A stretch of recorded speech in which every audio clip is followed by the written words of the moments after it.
the update is officially here for Topstep, and it's not amazing. Might not be the worst, but if you are seeing this video, then you are having this rule applied to you if you don't have the XFA yet, because it was just released today, and unfortunately, we're still about... Wait, what?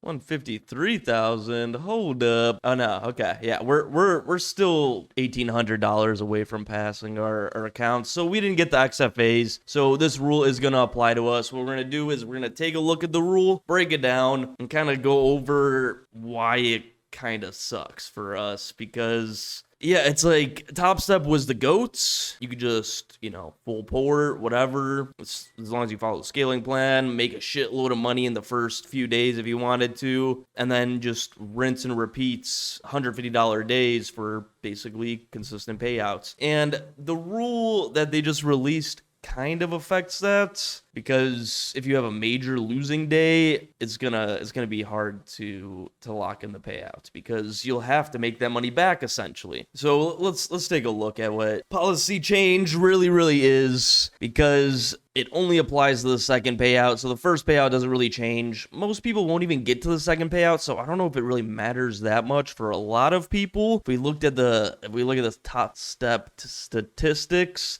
then only 3.5% of people even get one payout. So people to get a second payout is probably much less than that. We know only 0.5% of people get to the live funded accounts. I mean, those were stats from 2024, so I'm sure they've changed quite a bit. We'll see soon. I mean, this is the last day of 2025, so Topstep is going to hit us with this rule change right before the new year, and I mean, it is what it is, right? As long as they fix Project X, I mean, they still have some of the best accounts, especially with the new no activation fee accounts they released. Now they're pretty competitive. This does hurt quite a bit. It drops them in my prop firm rankings on damnpropfirms.com. If you want to see what prop firms I love the most and how I rank them, just go there and check it out. And man, Topstep, they were so good back in the day. They were so good. They were my one and only. I mean, when they had uncapped payouts, they only had 3 XFAs at that time, but that's all you really needed if you wanted to just be a degen and, trade 3 minis, 5 minis, 15 minis on the 150K accounts.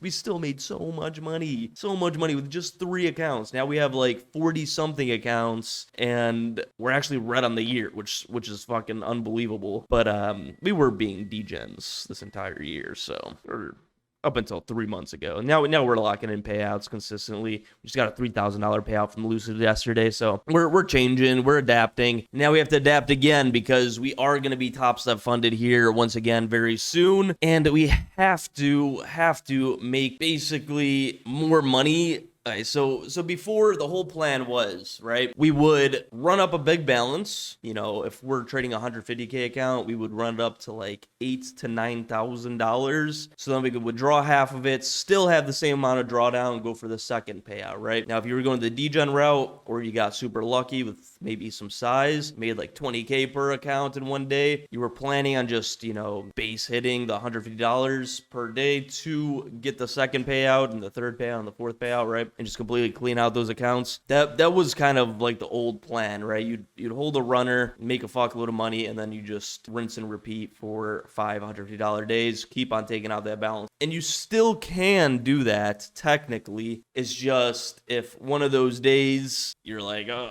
not gonna go for the base hit today, or you take a little loss and you get it all tilted and you start fucking running through your account balance, you're not gonna be able to take another payout until you make all that money back. So, I mean, it's like, you gotta really fuck up for this to affect you a lot. Or just go on a red streak, right? And not blow the account. So, I mean, if we look at how it works, it's pretty simple. I mean, it was a little confusing at first because they didn't say balance after the payout. Before, it was like just the balance of your account and we didn't know if it was post payout or pre payout. It is post payout, so it's not the worst thing ever. But if we look at the first payout, nothing's changed. You guys all pretty much already know this. You just take 50%. Max loss limit will trail to zero. So I mean, if you're on a 100K account at $6,000 current balance, will still give you full drawdown after the payout. Now, if this was a 150K account, then you'd only have $3,000 till your max loss limit instead of $4,500. We all pretty much know that already. Now, the second payout, current balance is $3,600, right? Starting balance after your last payout is $3,000.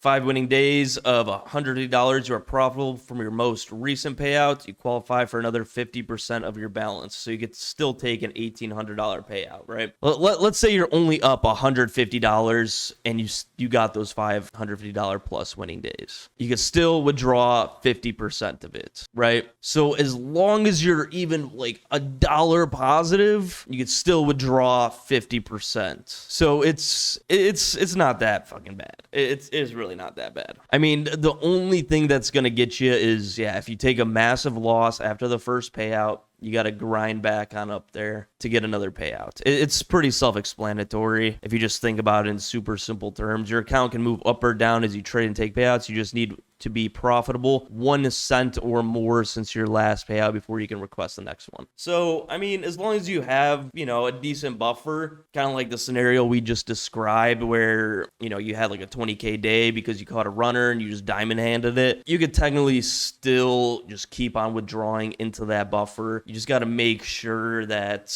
you don't have a big red day. Otherwise, you got to scratch and claw back to what your balance started at. Yeah, I mean, it's not the worst rule, but it's not an amazing change. It is what it is. We don't really have a choice but to follow it or switch prop firms, which right now, I mean, Topstep has Topstep X exclusively, and it's kind of shit, so I am trading other prop firms while trading Topstep, but well, we'll see what other changes they come up with, because right now they're not being that competitive. So, I mean, they're still one of the GOATs, still have a great payout policy. This change isn't the worst. We're not just going for $150 base hits. So, I mean, once we get to the second payout, then we'll worry about it, maybe. I actually think it's complete fucking shit. Their payout policy just keeps getting worse year after year. But it is what it is. I mean, it's still great price to payout ratio. Still no consistency rule in funded. Now with the no activation fee, the eval to funded stage is very competitive in the space. So we'll probably keep trading Topstep. If they add more shitty rules like this, then I mean, we might just completely take Topstep off of our radar. I mean, it's very unfortunate, but yeah, I mean, they gotta adapt to the times, right? You can't let Topstep go under. So they're making these changes to make sure they stay profitable and they can keep paying us. So they're doing what they gotta do. Hopefully they're not just boosting profit margins and fucking all of us. Hopefully they just need to do this in order to survive.